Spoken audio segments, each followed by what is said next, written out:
ॐ श्री परमात्मने नमः। अथ एकादशोऽध्यायः।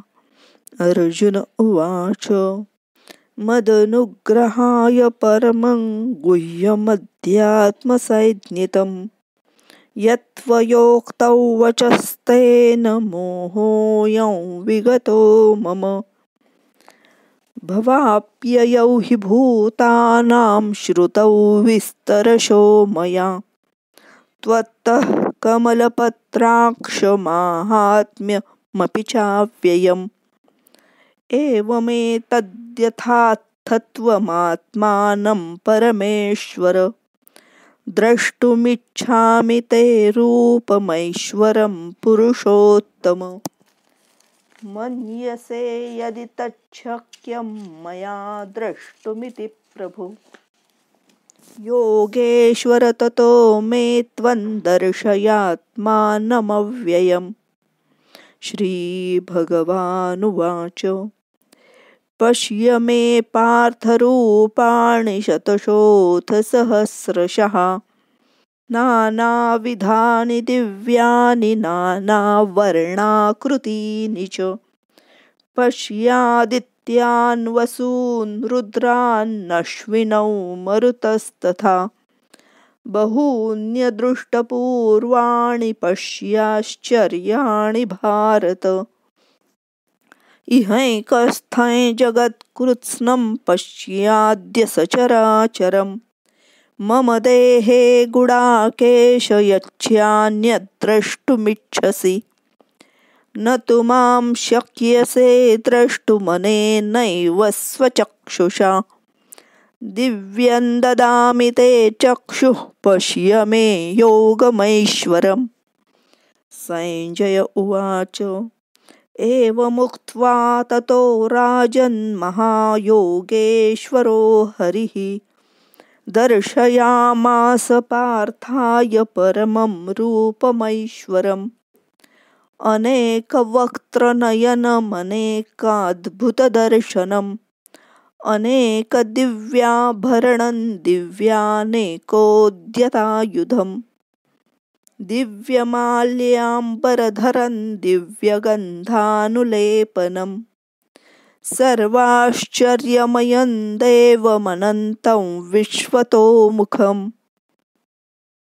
दिवि सूर्यसहस्रस्य भवेद्युगपदुत्थिता यदि भाससदृशी सा स्यात् भासस्तस्य महात्मनः। तत्रैकस्थं जगत्कृत्स्नं प्रविभक्तमनेकधा अपश्यद्देवदेवस्य शरीरे पाण्डवस्तदा। ततः स विस्मयाविष्टो हृष्टरोमा धनञ्जयः प्रणम्य शिरसा देवं कृताञ्जलिरभाषत। अर्जुन उवाच पश्यामि देवांस्तव देवदेहे सर्वांस्तथा भूतविशेषसङ्घान् ब्रह्माणमीशं कमलासनस्थ ऋषींश्च सर्वानुरगांश्च दिव्यान् अनेकबाहूदरवक्त्रनेत्रं पश्यामि त्वां सर्वतोऽनन्तरूपम्। नान्तं न मध्यं न पुनस्तवादिं पश्यामि विश्वेश्वर विश्वरूप।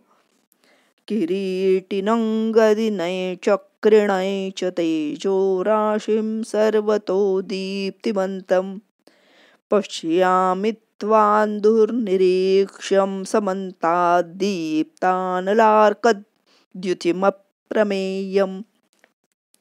त्वमक्षरं परमवेदितव्यं त्वमस्य विश्वस्य परन्निधानम्।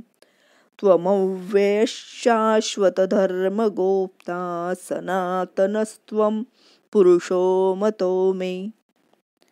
अनादिमध्यान्तमनन्तवीर्यमनन्तबाहुं शशिसूर्यनेत्रं पश्यामि हित्वान् दीप्तहुताशवक्त्रं स्वतेजसा विश्वमिदन्तपन्तम् द्यावा पृथिव्योरिदमन्तरं हि व्याप्तं त्वयैकेन दिशश्च सर्वाः दृष्ट्वाद्भुतं रूपमुग्रं तवेदल्लोकत्रयं प्रव्यथितं महात्मन् अमीहि त्वां सुरसङ्घा विशन्ति केचिद्भीताः प्राञ्जलयो गृह्णन्ति स्वस्तीत्युक्त्वा महर्षिसिद्धसङ्घास्तुवन्ति त्वां स्तुतिभिः पुष्कलाभिः रुद्रादित्या वसवो ये च साध्या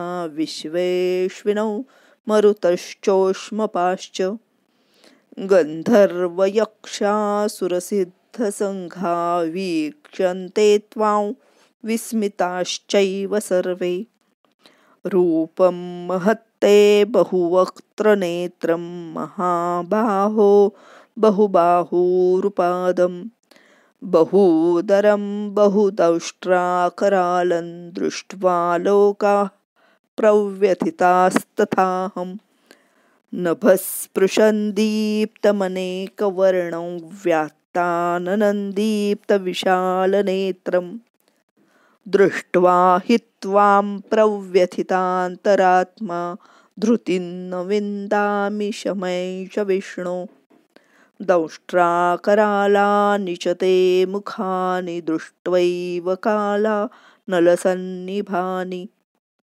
दिशो न जाने न लभे च शर्म प्रसीद देवेश जगन्निवास अमी च त्वां धृतराष्ट्रस्य पुत्राः सर्वे सहैवाव निपालसङ्घैः भीष्मो द्रोणः सूतपुत्रस्तथासौ सहास्मदीयैरपि योधमुख्यैः वक्त्राणि ते त्वरमाणा विशन्ति दंष्ट्राकरालानि भयानकानि केचिद्विलग्ना दशनान्तरेषु सन्दृश्यन्ते चूर्णितैरुत्तमाङ्गैः यथा नदीनां बहवोऽम्बुवेगाः समुद्रमेवाभिमुखा द्रवन्ति तथा तवामी नरलोकवीरा विशन्ति वक्त्राण्यभिविज्वलन्ति यथा प्रदीप्तं ज्वलनं पतङ्गा विशन्ति नाशाय समृद्धवेगाः तथैव नाशाय विशन्ति लोकास्तवापि वक्त्राणि समृद्धवेगाः लेलीयसे ग्रसमानः समन्ताल्लोकान् समग्रान् वदनैर्ज्वलद्भिः तेजोभिरापूर्य जगत्समग्रं भासस्तवोग्राः प्रतपन्ति विष्णो आख्याहि मे को भवानुग्ररूपो नमोऽस्तु ते देववर प्रसीद विज्ञातुमिच्छामि भवन्तमाद्यं न हि प्रजानामि तव प्रवृत्तिम् श्रीभगवानुवाच कालोऽस्मि लोकक्षयकृत् प्रवृद्धो लोकान् समाहर्तुमिह प्रवृत्तः ऋतेऽपि त्वान्न भविष्यन्ति सर्वे येव स्थिताः प्रत्यनीकेषु योधाः तस्मात् त्वमुत्तिष्ठ यशो लभस्व जित्वा शत्रून् भुङ्क्ष्व राज्यं समृद्धं मयैवैते निहताः पूर्वमेव निमित्तमात्रं भव सव्यसाचिन् द्रोणाय च भीष्मै च जयद्रथाय च कर्णं तथान्यानपि योधवीरान् मया हतांस्त्वं जहिमा व्यथिष्ठा युध्यस्वजोयितासि रणे सपत्नान् सञ्जय उवाच एतच्छ्रुत्वा वचनं केशवस्य कृताञ्जलिर्वेपमानः किरीटी नमस्कृत्वा भूय एवाह कृष्णं सगद्गदं भीतभीतः प्रणम्य। अर्जुन उवाच स्थाने ऋषिकेश तव प्रकीर्त्या जगत्प्रहृष्यत्यनुरज्यते च रक्षांसि भीतानि दिशो द्रवन्ति सर्वे नमस्यन्ति च सिद्धसङ्घाः कस्माच्च तेन न मेरन्महात्मन् गरीयसे ब्रह्मणोऽप्यादिकर्त्रे अनन्तदेवेश जगन्निवासत्वमक्षरं सदसत्तत्परं यत् त्वमादिदेवः पुरुषः पुराणस्त्वमस्य विश्वस्य परन्निधानम् वेत्तासि वेद्यं च परं च धाम त्वया ततं विश्वमनन्तरूप वायुर्यमोऽग्निर्वरुणश्च प्रजापतिस्त्वं प्रपितामहश्च नमो नमस्तेऽस्तु सहस्रकृत्वः पुनश्च भूयोऽपि नमो नमस्ते नमः पुरस्तादथ पृष्ठतस्ते नमोऽस्तु ते सर्वत एव सर्व अनन्तवीर्यामितविक्रमस्त्वं सर्वं समाप्नोषि ततोऽसि सर्वः सखेति मत्वा प्रसभं यदुक्तं हे कृष्ण हे यादव हे सखेति अजानता महिमानन्तवेदं मया प्रमादात् प्रणयेन वापि यच्चावहासार्थमसत्कृतोऽसि विहारशय्यासनभोजनेषु एकोऽथवाप्यच्युत तत्समक्षं तत्क्षामये त्वामहमप्रमेयम् पितासि लोकस्य चराचरस्य त्वमस्य पूज्यश्च गुरुर्गरीयान् न त्वत्समोऽस्त्यभ्यधिकः कुतोऽन्यो लोकत्रयेऽप्यप्रतिमप्रभाव तस्मात् प्रणम्य प्रणिधाय कायं प्रसादये त्वामहमीशमीड्यम् पितेव पुत्रस्य सखेव सख्युः प्रियः प्रियायार्हसि देव सोढुम्